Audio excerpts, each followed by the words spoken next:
Now this next step, we're going to start working on the filling. Get a large mixing bowl, and then we'll require 5 8-ounce packages of cream cheese. Just open all these and dump them into your bowl.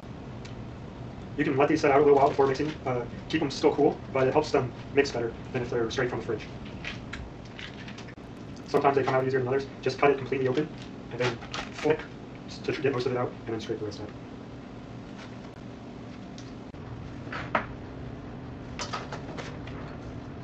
Cream cheese likes to stick to the spatula, so just scrape it off against the mixers. You want to use the spatula later to get it off the beaters also.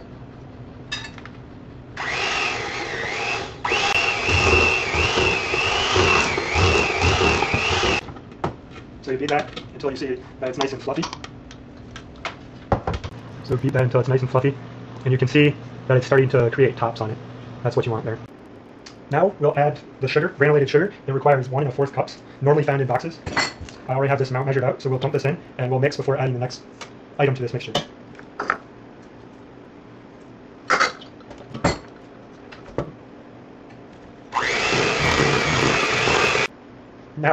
Now the next step we need is 5 large eggs. We'll add those one at a time to the mixture, and we'll mix in between. So just crack it on here, pump it in, set the eggshell aside, mix it in, and then move on to the next step.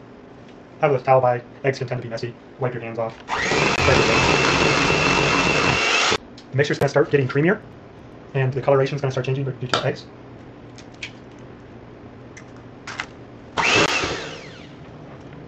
Now what we have here is very close to pancake batter, very creamy. Now we'll reserve 1/3 cup. You can either pour most of it into the mixture or reserve at the end. I want to reserve at the beginning, that way I make sure I have enough.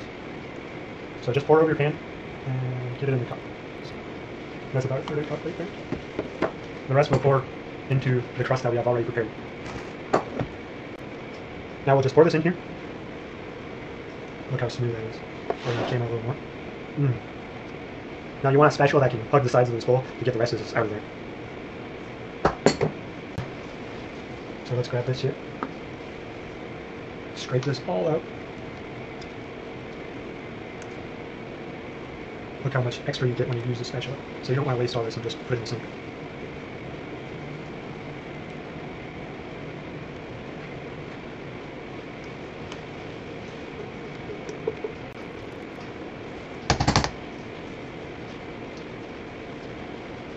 Alright, now that we've got most of that out of there, we'll move on to the next step. Put this in the sink, fill with water, so it's easier for cleaning later.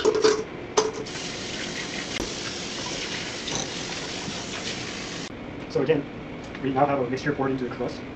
Set this aside, set the spare batter aside. We'll need the bowl we used for the chocolate earlier. Very similar steps. We also will need the little bowl for coffee and water mixture. The only difference with this step, for the chocolate, we're going to be using white chocolate, and we will not have butter in it. So half a cup chocolate milk. Dump that in there. The difference with this step is we'll use 1 teaspoon of the coffee granules instead of half a teaspoon.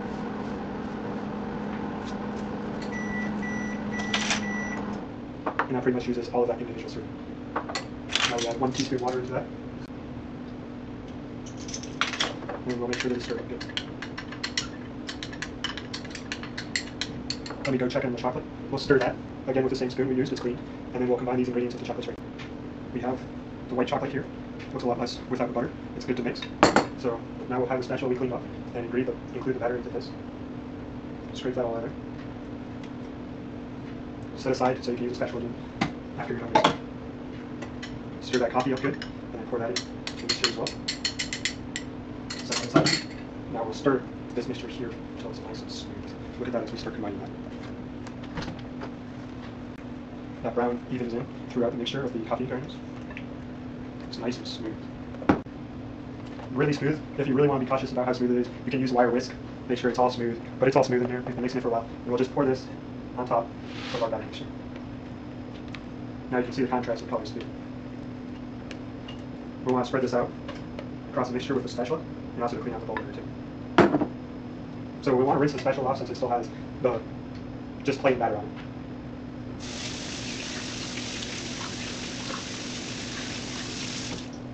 Now, it's not too important about using soap and water on these too much, since it's the same ingredients.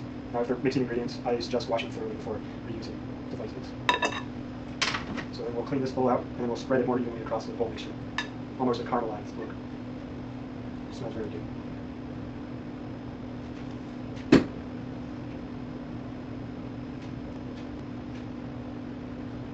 Now it doesn't matter that this is completely smooth across here because we're going to be mixing it or stirring it through with a knife like and other stuff.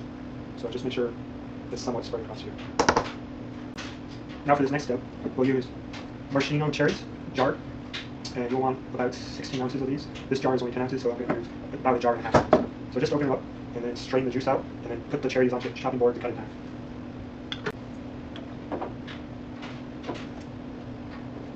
So just place these cherries on here, and then when you're done chopping them, you can just throw them right onto the batter, and we'll mix that in later. Alright, so now that we've got all these here, we'll divide them in half. Just throw them on there.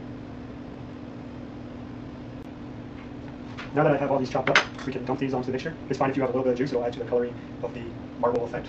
So just dump those in here. You don't want too much juice, otherwise it'll be too much. Mix that off quick. And we can use the same knife since we've used it this time. And what we'll do, spread these out a little bit. Right now they're mainly in the center.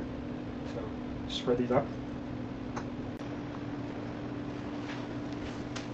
Alright, so you can see the two colors of the topping and also the cherries in here. So what we'll do is we'll just gently swirl these in. Try and spread them out a little bit. You don't want to cut into the crust, but just swirl the mixture of the two top layers. Now, some people can have this fancier than others and have an actual effect. As long as it tastes good, the opinion I have is it's all good. So I'm not too much into it. But this is what something similar to this, a little marbleized for different people, but all the same. Now we'll grab a baking sheet, place this on it. So set this on a baking sheet. Got it here. Now we'll throw this in the oven. Now we have this over by the oven. We'll put this in here for 10 minutes. Make sure you still have water in your basting pan. If you don't, you can pour more in. Set this on the middle rack, or whatever rack gives you enough room in between your basting pan and it. Close this up and set your timer for 10 minutes. Okay, now my timer's gone off. I've cleaned up everything and put stuff away. If you want to make this again, you can easily have most of the ingredients except the cream cheese. And if this turns out good, you can probably make it again in a few days. Our next step here, just to check on this, we have a brown coating started formed on our cake, and we'll turn this down to 200 degrees, and we'll set the timer again for 1 hour. So set that, and make sure you're still in the house, but you don't have to be watching this. Just turn down, just double check it every once in a while. As it gets closer to the 1 hour mark, poke a knife into the cake. If it pulls out with a little bit of goo, it's good. You don't want too much, but you want it mostly sticking together. So that's what we'll do. We'll let this sit. Time to check on our cheesecake here. Open up the oven. Pull out the drawer so it's easy to access. See how yummy that looks there? We'll place the knife into the center and then pull it out. You can see the knife has some residue on it, but not too much. That's what we're looking for. Now we'll close the oven, turn it off, and now we'll leave it in there another hour and a half to settle before we pull it out and set it on the wire rack. Now I've pulled the cheesecake out of the oven, and you'll see why you want to set the springform pan on top of a baking sheet when I lift this up. See, there's all sorts of goo on that. That would have leaked all over the oven if you didn't use one of these. Now we're going to set it on baking sheet for 30 minutes, and then in the fridge for another 3 hours, and then it's ready to eat. I'll show you later when I pull it out of the fridge and cut it into it. Thank you. Enjoy.